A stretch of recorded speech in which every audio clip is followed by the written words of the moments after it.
Willie D Live. What's up, family? All you women beaters and men beaters, bad news for you.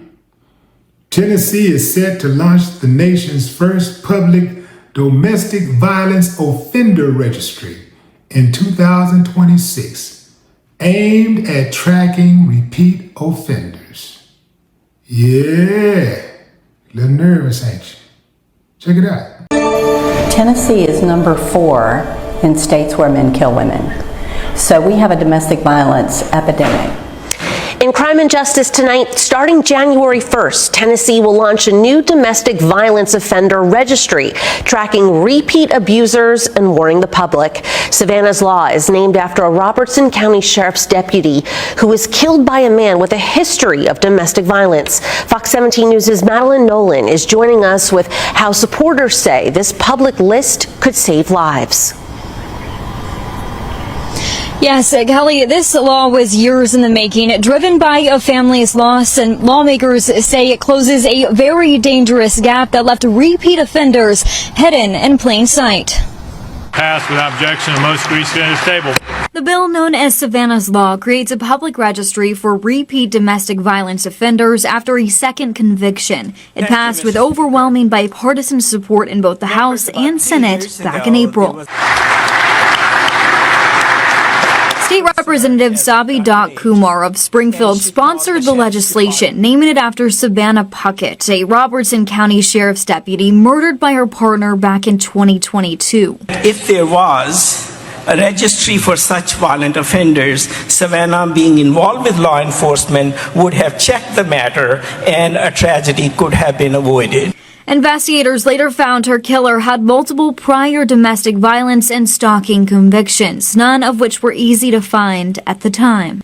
The registry, managed by the TBI, will include an offender's name, photo, date of birth, and conviction history, but not addresses or social security numbers. Victims always have a fear about their offender going back out and doing the same thing to someone else. Verna Wyatt with Tennessee Voices for Victims says it gives people a critical tool, whether they're dating, hiring, or trying to protect a loved one. It just gives you a heads up, because domestic violence doesn't make sense. Nothing about it, but the patterns do. Senator Becky Massey, the sponsor in the Senate, also spoke about the law before its final passage, saying it fills a gap that cost a young woman her life. Despite being a deputy sheriff, she was unable to find any domestic violence related charges on her partner. Offenders could remain on the registry from 2 to 20 years, depending on the number of convictions. This registry goes live January 1st. That is 1 week from today, and lawmakers say that this is not about punishment, but this is about prevention. Reporting live here from the state capitol, I'm Madeline Nolan, Fox 17 News, your Code Red station. What's with the soft gloves treatment, man? It is about punishment. It needs to be about punishment. Yeah. Y'all can't hide no more. Yeah. You can't hide. Caught you. All that acting super nice when you first meet her. All that acting all innocent and sweet when you first meet them. Next thing you know, you're the girlfriend, boyfriend, husband, wife from hell. Yeah, can't hide now. Boy, I cannot wait till they pass this law all over the United States. Every single state needs that law. People need to know who these uncivilized mutts are. Perhaps if that little girl who got dragged by the hair by her father, mother had known of this uncivilized mutt, just perhaps, maybe she wouldn't have hooked up with him.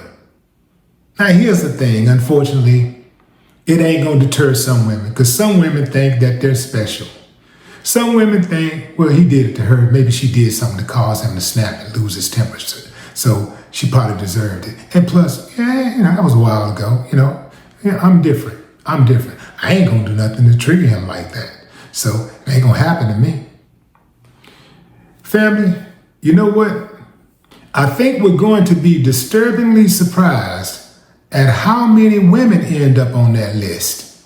Yeah, I see y'all. I be hearing about y'all. Violent.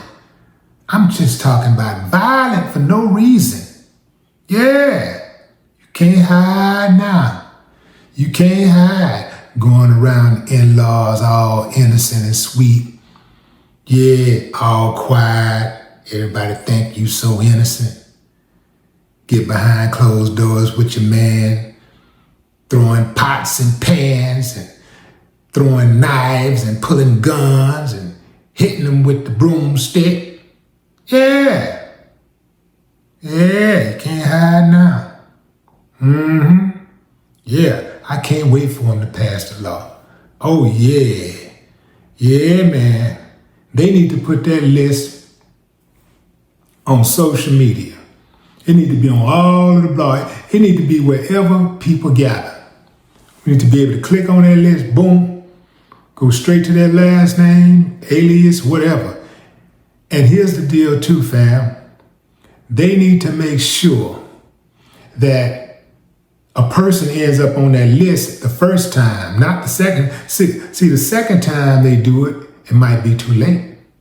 Nah, first time. First time you make the list. That's how it is when it comes to the SAing. That's what happens when you SA somebody. You get on the list. You mess with a kid, you get on the list. First time around, you get on the list. So yeah, they need to fix that. They absolutely need to fix that. You know what, fam? It's a shame that they waited until it happened to a cop, right? It had to happen to a cop for them to really do something about it, to finally pass law, because there have been people fighting for this law for years, but not until it happens to a cop do they finally pass the law. I don't respect that. I don't respect that, because a police officer life ain't no more valuable than mine or my loved ones.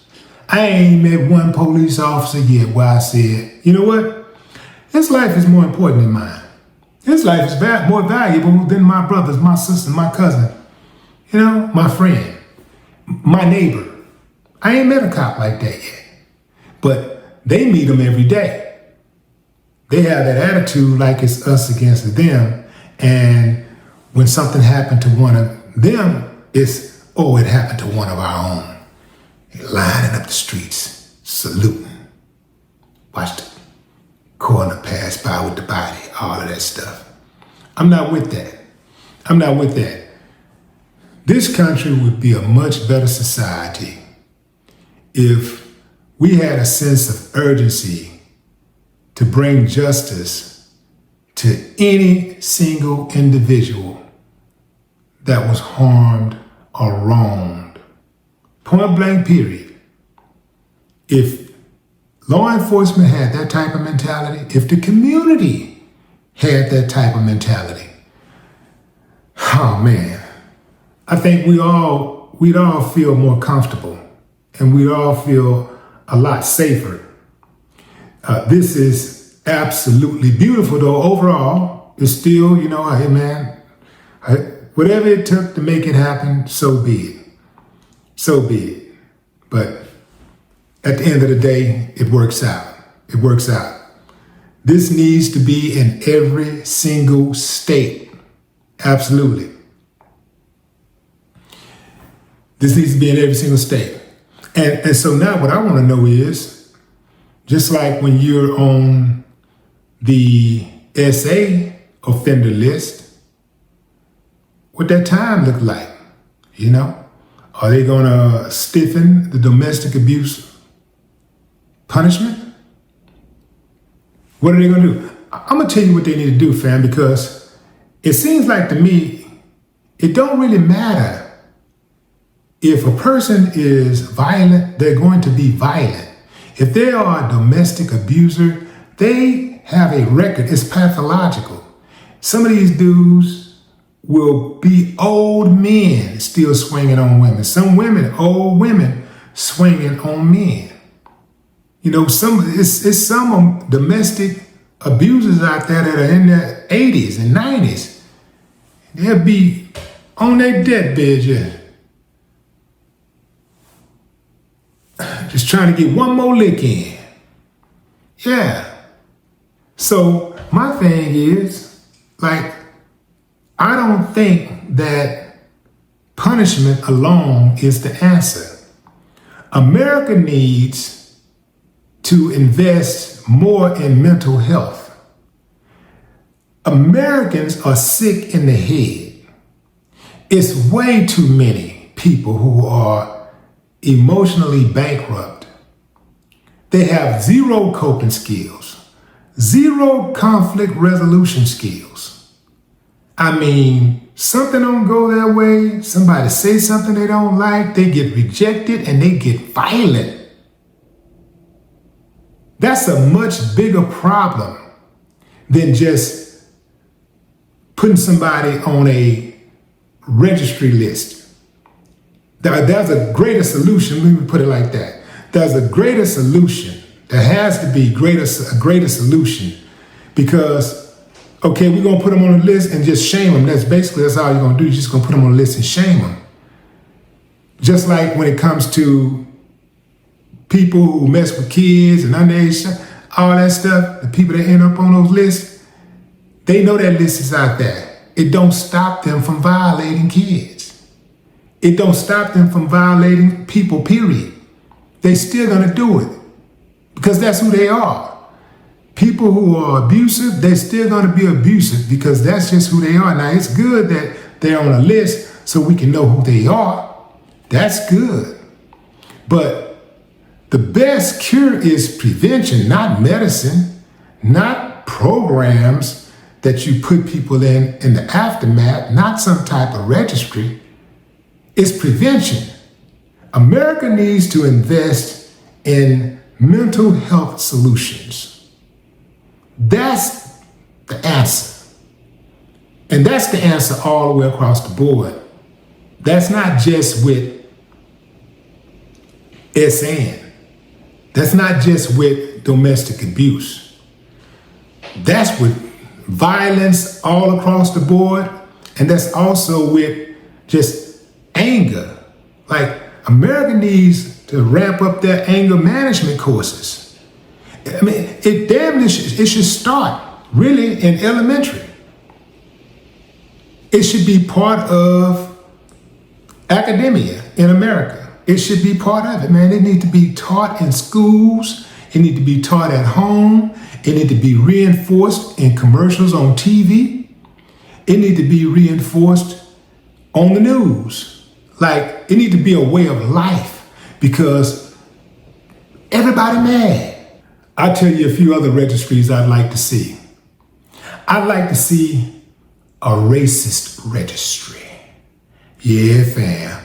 Let us know about these uncivilized mutts before they're hired on the police force, before they get a job in healthcare or in housing, in real estate, before they get a job at school. Yeah. And while you're at it, let's get a false accusations registry going. Yeah. Paternity fraud registry going. Let's do that too. Yeah, man. And what about a F-boy registry? Oh, that's a good one. Yeah. A fake-ass friends registry would be good too. Hey, man, we can keep this going. We can go with this forever. But what say you, fam? Drop a comment. I'd love to hear your thoughts. No more talk.